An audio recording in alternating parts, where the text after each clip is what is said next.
Salam sejahtera, terima kasih karena bersama dengan saya di Nazilin Unity Channel. Ini keputusan terkini berkaitan dengan soal siasat terhadap bekas Perdana Menteri nomor 9 Malaysia, yaitu Ismail Sabri Yaakob. Wow, kalau kemarin kita digemparkan dengan soal siasat sehingga membabitkan masa yang cukup panjang, yaitu selama 7 jam.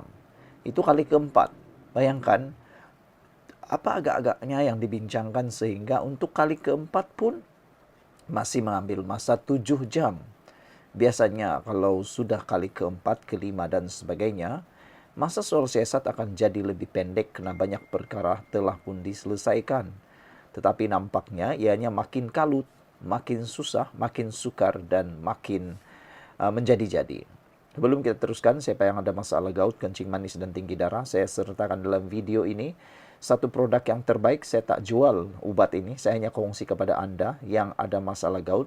Sebab saya tahu dalam ramai-ramai penonton ini ada yang ada masalah gout. Cepat beli produk ini, murah, berkesan, sudah ramai yang membeli, beribu-ribu sudah membeli, testimoninya luar biasa, dapat membantu untuk menangani masalah gout, tinggi darah, kencing manis. Dan paling bagus menjelang raya nanti Anda ada senjata untuk disiapkan, yaitu sediakan payung sebelum hujan. Oke, jadi beli cepat selagi harganya murah. Oke, ini keputusan terkini siasatan terhadap Ismail Sabri Yaakob daripada SPRM. Soal siasat SPRM terhadap Ismail Sabri Yaakob akhirnya tertunda lagi pula. Ini kali keberapa dah tunda nih? Ada yang terkejut dengan kenyataan itu. Mereka bertanya, adakah Ismail Sabri Yaakob jatuh sakit lagi? Itulah yang menjadi permainan dalam minda para penyokong ataupun pengikut politik Malaysia. Dan lebih teruk lagi karena mereka coba meramalkan apa sebenarnya alasan kali ini Ismail Sabri Yaakob tertunda pula. Adakah SPRM yang menunda atau Ismail Sabri Yaakob yang menunda? Penundaan ini sebenarnya satu cara untuk mungkin dapat berehat atau mencari sesuatu. Kita pun tak tahulah kan. Tapi yang pentingnya ialah penundaan ini akan menyebabkan lebih panjangnya masa untuk sesuatu siasatan. Lebih baik dipercepatkan supaya orang kata terlepas sudahlah beban di bahu. Soal siasat berkait dengan mantan Perdana Menteri Ismail Sabri Yaakob yang sepatutnya diteruskan hari ini tertunda sekali lagi. Ismail yang juga ahli Parlimen Beras sepatutnya memberikan keterangan buat kali kelima hari ini, tetapi ia telah ditunda ke esok.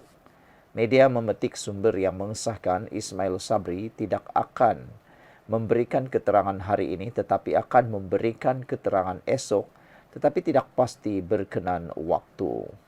Ramailah yang memberikan gambaran, ramailah yang memberikan komen tentang keadaan kesihatan Ismail Sabri Yaakob. Adakah beliau akan dapat menghadapi ujian dugaan ini sampai ke akhirnya? Ataukah beliau akan lebih mula tak dapat menghadapinya? Adakah ini adalah satu permainan politik atau adakah ini adalah natijah kepada permainan politik sebelum ini? Kita pun tak tahu sehingga semuanya terungkai. Yang paling penting sekali, kita doakanlah kesehatan Datuk Seri Ismail Sabri Yaakob supaya kekal sehat meneruskan siasatan.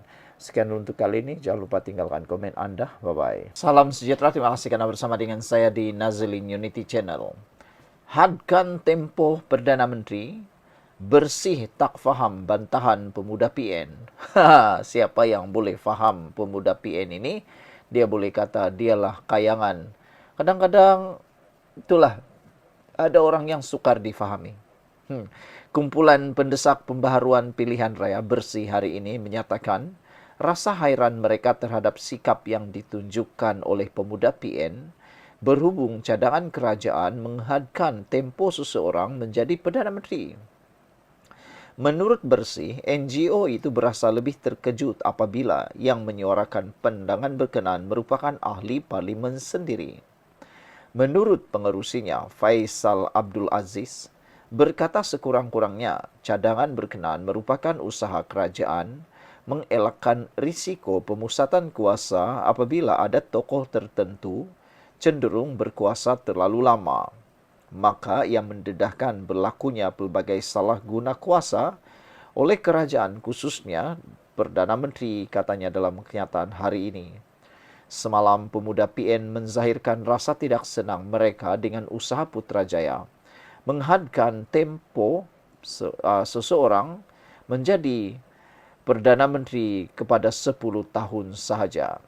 Cadangan itu dinyatakan oleh Perdana Menteri Anwar Ibrahim semasa berucap di Kongres Tahunan DAP di Shah Alam, Selangor. Bagaimanapun, untuk membolehkan langkah menghadkan tempoh itu dilaksanakan, perlembagaan perlu dipindah dan mendapat sokongan daripada 2/3 ahli Parlimen Dewan Rakyat.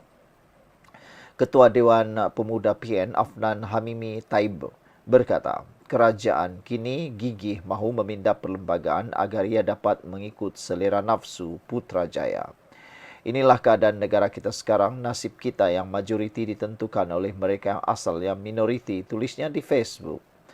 Mengiringi kenyataan ahli Parlimen Aloseta merangkap Ketua Pemuda PAS Malaysia itu ialah laporan berita menyatakan gesaan Setiausaha Agung DAP Anthony Lok agar cadangan Anwar berkenan disokong oleh ahli Parlimen.